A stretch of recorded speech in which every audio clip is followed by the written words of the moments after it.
शरीर बोल रहा है नहीं नहीं नींद आ रही है। हमने उपवास रखा, बढ़िया खुशबू आ रही है, बढ़िया चीज़ बनी है, शरीर बोल रहा है खाना खाओ, लेकिन आत्मा बोल रही नहीं नहीं खाना मत खाओ, आज तो फास्ट रखा है। जब ज़्यादा हो गई तो फिर ऐसा करा कि एक काम करते हैं यार, पूरे दिन का नहीं आधा दिन का फास्ट रख लेते हैं, आज अपन 12 बजे फास्ट खोल लेते हैं। समझ रहे ना? शरीर की इच्छा की पूर्ति करना, शरीर पे मन लगाना है। जब मन कह रहा है कि प्रार्थना करो, आत्मा कह रही है प्रार्थना करो, और हम कह रहे हैं नहीं नहीं आज नहीं, आज तो आलस ज़्यादा आ रहा है, आज तो अपन सोएंगे, आज प्रार्थना नहीं करेंगे, है ना। और जब फास्टिंग में है तो लग रहा है कि फास्टिंग हम आज नहीं कर रहे हैं, आज तो अच्छा खाना बना है, घर पर रिश्तेदार भी आए हैं यार, आज तो शादी भी, आज फंक्शन भी है, तो आज हम फास्ट नहीं रखेंगे, आज हम उपवास नहीं करेंगे, आज हम खाना खा लेंगे। तो ये हो गया शरीर पे मन लगाना। ठीक। दूसरा, किसी जगह अपन मान लो एक जगह पचड़े में पड़ गए, किसी जगह गए, कहीं कोई बहस हो गई, शरीर मन में आया यार इसको ना ढंग से गाली दे दो, तो ये शरीर का विचार आया, क्या आया कि गाली दे दो। आत्मा कह रही नहीं नहीं गाली नहीं देना, क्योंकि लिखा है कि तुम अपने मुंह से कोई अशुद्ध बातें मत निकालना। परमेश्वर के वचन में लिखा है कि तुम मुंह से अशुद्ध बातें मत निकालना, क्योंकि एक एक बात जो तुम गलत निकालोगे उसका हिसाब देना पड़ेगा। लेकिन जब गुस्सा इतनी ज़्यादा बढ़ रही है और कंट्रोल नहीं होने की, चलो यार बाद में माफ़ी मांग लेंगे, अभी तो गाली दे दो, तो ये क्या हो गया, एक रीति में शरीर पे मन लगाना हो गया। ठीक है। अब अपन देखो, हम आपके लिए एक वचन पढ़ रहे हैं, गलतियों की पत्री 15 अध्याय, गलतियों की पत्री 15 अध्याय 18 से हम पढ़ रहे हैं। ठीक है। यहाँ पे लिखा है, यदि तुम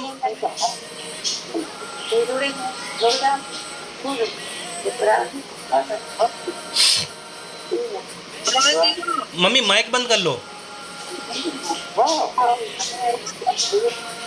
तो यहाँ पे लिखा है कि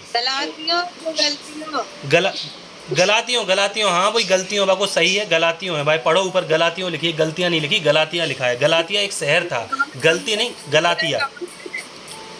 पेज नंबर 262, अध्याय नंबर 5, उसका 18 पद, 18 से हम पढ़ रहे हैं। ठीक है। 5 के 18 से हम पढ़ रहे हैं। यहाँ पे लिखा है, और यदि तुम आत्मा के चलाए चलते हो तो व्यवस्था के अधीन ना रहे। फिर 19वें पद में लिखा है, शरीर के काम तो प्रकट है। अब ध्यान से सुनना, अपन ने शरीर के काम के बारे में देखी तो क्या लिखा है, शरीर के काम तो प्रकट हैं। क्या क्या काम है? अर्थात व्यभिचार, गंदे काम, लुचपन, मूर्ति पूजा, टोना, बैर, झगड़ा, ईर्ष्या, क्रोध, फूट, विधर्म, विरोध, डाह, मतवालापन, लीला क्रीड़ा और इनके जैसे और काम है। तो ये है शरीर के काम। ईर्ष्या रखना, बैर रखना, डाह करना, है ना, लीला क्रीड़ा, मतवालापन करना, फूट करना, विधर्म करना, गंदे काम करना, लुचपन करना, ये सारे काम हैं शरीर के काम। तो अपन क्या नहीं कर सकते? ईर्ष्या नहीं कर सकते, डाह नहीं रख सकते, है ना, और अपन गंदे काम नहीं कर सकते, बैर नहीं रख सकते, क्रोध, गलत रीति में क्रोध नहीं कर सकते, मूर्ति पूजा, टोना, बैर, ये सारी चीज़ें हमारे लिए नहीं है। ये सारी चीज़ें करने के लिए परमेश्वर हमें मना करता है और कहता है इनके जैसे जितने भी काम हैं ऐसे ऐसे, वे सारे के सारे काम शरीर के काम हैं। ठीक है। दूसरा, फिर लिखा है कि आत्मा के फल क्या है। फिर आत्मा के फल के बारे में यहाँ पे लिखे हैं, आत्मा के 9 फल लिखे हैं कि प्रेम, शांति, आनंद, कृपा, धीरज, भलाई, विश्वास, नम्रता और संयम। ठीक है। और लिखा है ऐसे ऐसे ये जो 9 काम है, इन कामों के विरोध में कोई व्यवस्था नहीं है, कोई नियम नहीं है, ये काम एकदम सिद्ध काम है।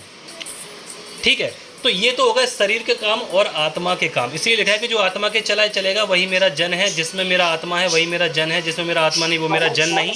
तो ये बातें परमेश्वर ने हमें सिखाई हैं शरीर के कामों के विषय में, कि हमें शरीर में कैसे रहना है या कैसे चलना है और क्या नहीं करना है या क्या करना है, इस बारे को सीखने के लिए परमेश्वर ने हमें एक लिस्ट दी है। इसके बारे में और भी लिस्ट है, वो लिस्ट मैं आपको बता सकता हूँ, आप पढ़ोगे तो आगे मिल जाएंगे आपको। ठीक है। लेकिन अभी अपन दूसरा विषय देखेंगे। फिलहाल हमने जो देखा कि शरीर के काम क्या है, अब अपन को ये देखना है कि जब अपन नॉर्मल बातों में बर्ताव करते हैं, संसारिक जीवन में रहते हैं, लोगों से वाद विवाद करते हैं, बातचीत करते हैं, व्यवहार करते हैं, उसके बीच में हमारे मन में कहीं बैर तो नहीं आ रहा, उसके बीच में किसी को बढ़ते हुए देख के हमारे अंदर कहीं डाह तो नहीं आ रही, किसी की बात बुरी लग गई तो इस वजह से कहीं हम उससे क्रोध या उससे बैर तो नहीं रखने लग गए, ईर्ष्या तो नहीं करने लग गए, है ना, या किसी के बारे में गलत या गंदा तो नहीं सोचने लग गए, हमारे अंदर लुचपन तो नहीं आ गया, कहीं हम किसी मूर्ति पूजा से जुड़े किसी भी प्रकार के अभ्यास में जुड़े तो नहीं है, टोना, है ना, इन सब बातों के बारे में डाह, इन सब बातों के बारे में परमेश्वर कह रहा है कि तुम परखो कि तुम अपने आप में कहीं इन चीज़ों में कहीं किसी रीति से मिले हुए तो नहीं हो। तो ये चीज़ हमें अपने आप को परखनी है। एक व्यक्ति जब बुरा कर रहा है तो वो गलत कर रहा है, लेकिन जैसे ही हमने उसके प्रति ईर्ष्या रखी तो हम उससे ज़्यादा गलत हो जाते हैं। जब हमने बैर रखा हम उससे ज़्यादा गलत हो जाते हैं। परमेश्वर क्या कहता है आपको पता हो, अगर आप बाइबल में पढ़ोगे तो वचन में ऐसा लिखा है कि जब एक व्यक्ति आपके खिलाफ, आपका बैरी आपको सता रहा है, ठीक है, आपका बैरी आपको सता रहा है, और आपने अपने क्या लिखा है कि तुम अपने सताने वालों के लिए प्रार्थना करो, और जो क्या कहते हैं तुमसे बैर करते विरोध करते, एक वचन है मुझे ठीक से याद नहीं आ रहा, तो लिखा कि तुम अपने सताने वालों के लिए प्रार्थना करो, है ना, ऐसा लिखा है। तो जो लोग तुम्हें सता रहे हैं उनके प्रति अपन बैर नहीं रख सकते, उनके प्रति अपन को प्रार्थना करनी है, उनके अच्छे के लिए प्रार्थना करनी है, उनके बदलाव के लिए प्रार्थना करनी है। तो परमेश्वर हमें क्रोध रखने के लिए नहीं बोल रहा, परमेश्वर हमें उनके प्रति डाह या फूट रखने के लिए नहीं बोल रहा। परमेश्वर कह रहा है तुम्हें उनसे प्रार्थना करनी पड़ेगी। दो दोस्तों के बीच में डाह या फूट डालने का काम अपन को नहीं करना, परिवार के बीच में फूट डालने का काम अपन को नहीं करना। अगर अपन अच्छा बीज परमेश्वर का नहीं बो पा रहे तो अपन वहाँ पे शांत रहें, ये परमेश्वर का वचन कहता है कि अगर तुम अच्छा और साझेदारी का बीज नहीं बो रहे हो तो इससे अच्छा है तुम शांत रहो। क्या लिखा है कि जो मेल मिलाप कराने वाले हैं वे परमेश्वर के पुत्र कहलाएंगे, मत्ती 5वें अध्याय में लिखा है। तो जो मेल मिलाप कराओ, अगर मेल मिलाप तुमसे नहीं हो रहा, तुम्हें लग रहा है कि नहीं हो रहा और हमारी बात से कहीं विद्रोह फूटेगा, तो ऐसी चीज़ में शांत रहो, या तो बुद्धि की बात कहो। इस तरीके से परमेश्वर का वचन हमें सिखाता है। फिर जब कोई व्यक्ति हमें सता रहा है और सताने वाले के लिए हमने जब प्रार्थना करी कि परमेश्वर से बदल, इसके जीवन में काम कर, प्रभु इसे मुझसे दूर कर, या इसके जो विरोध है इसको ठीक कर, जब अपन ने उससे प्रेम भी रखा और उसके लिए प्रार्थना भी कर रहे हैं, ऐसे हालात में जब परमेश्वर, देखो समझना, परमेश्वर ने कहा है तुम अपने विरोधियों को क्षमा कर दो, यदि तुम अपने विरोधियों को क्षमा नहीं करोगे तो तुम्हारा स्वर्गीय पिता भी जो स्वर्ग में है तुम्हें क्षमा नहीं करेगा, प्रभु यीशु मसीह का वचन है। तो जब कोई व्यक्ति अपने विरोध में चलता है तो अपन को उसे क्षमा कर देना है। अपन उसे क्षमा कर रहे हैं, इसका मतलब ये नहीं है कि परमेश्वर भी उसे क्षमा कर रहा है। आप समझ रहे हैं ना बात को। परमेश्वर ने कहा तुम मेरी आँख की पुतली हो, यदि कोई तुम्हें छूता है तो तुम्हें नहीं बल्कि मुझे छूता है ना। तो यदि कोई हमें छूता है तो वो हमें नहीं, असल में परमेश्वर को छूता है। तो प्रभु कहता है कि तुम अपने विरोधियों को तुम माफ़ कर दो, तुम न्याय मत करना। न्याय करना तुम्हारा काम नहीं है, पलटा लेना तुम्हारा काम नहीं है, पलटा लेना और न्याय करना मेरा काम है, परमेश्वर कहता है। तो तुम मुझ पर आशा रखो। यीशु मसीह के विषय में ऐसा लिखा है कि प्रभु यीशु मसीह गाली सुनकर गाली नहीं देते थे और ना उनके मुँह से कोई छल की बात निकली, बल्कि वो अपने आप को सच्चे न्यायी के हाथ में सौंपते थे। तो सच्चे न्यायी कौन था? सच्चा न्यायी असल में आखिर में जाके प्रभु यीशु मसीह ही बनने वाले थे, लेकिन उससे पहले परमेश्वर पिता थे।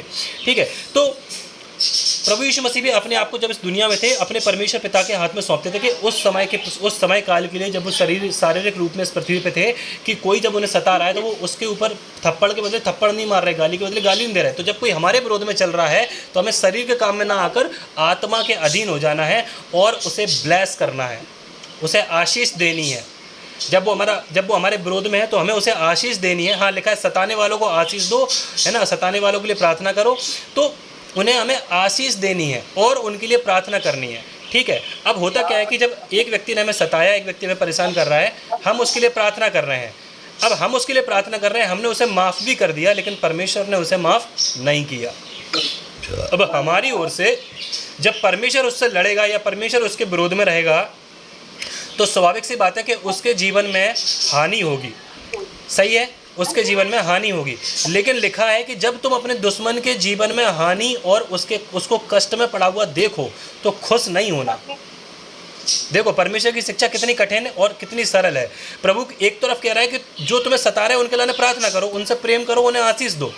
फिर दूसरा, जब तुम उनके लिए प्रार्थना करोगे तो तुम उन्हें माफ़ करो, और फिर उनके लिए प्रार्थना करो तो तुम जब उनके लिए प्रार्थना करोगे तुमने माफ़ कर दिया, परंतु मैं उनके विरोध में जाऊंगा, और जब मैं उनके विरोध में जाऊंगा तो वो उनका हानि होगी, क्योंकि परमेश्वर जिसके विरोध में वो पनपेगा नहीं, तो उनकी हानि होगी, उन्हें परमेश्वर किसी भी रीति से दंड देगा।